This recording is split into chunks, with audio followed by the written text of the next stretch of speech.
Let's talk politics now. Joe Biden went to church this weekend amidst news that Catholic bishops here in America are pushing to allow priests to deny the president communion over his support of abortion rights. ABC's Mary Alice Parks right there at the White House with much more on the backlash we're seeing from Catholic Democrats. Mary Alice, good morning.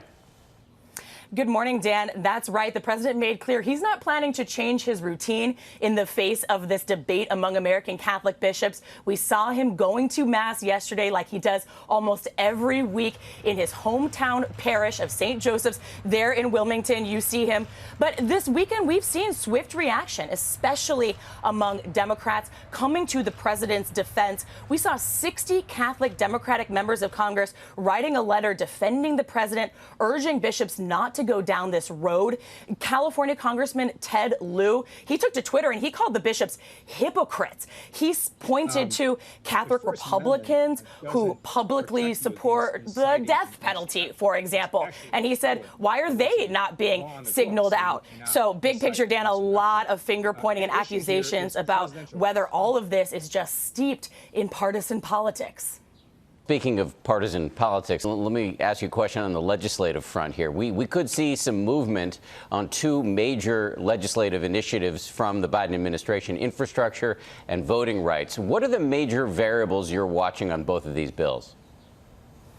Yeah, Dan, last week while the president was overseas, members of Congress were negotiating. They left the president a lot to respond to. On infrastructure, there are now 21 senators who support a rough package for about $1 trillion in spending. That includes 11 Republicans.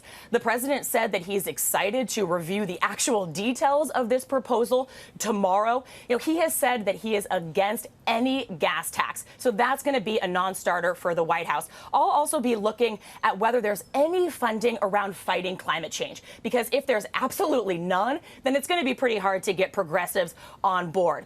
And if other Democratic priorities like funding for housing or funding for elder care are not included in any final infrastructure package, then the White House is going to face a lot of pressure to package those priorities in a second budget bill and maybe tackle that with just Democrats down the road.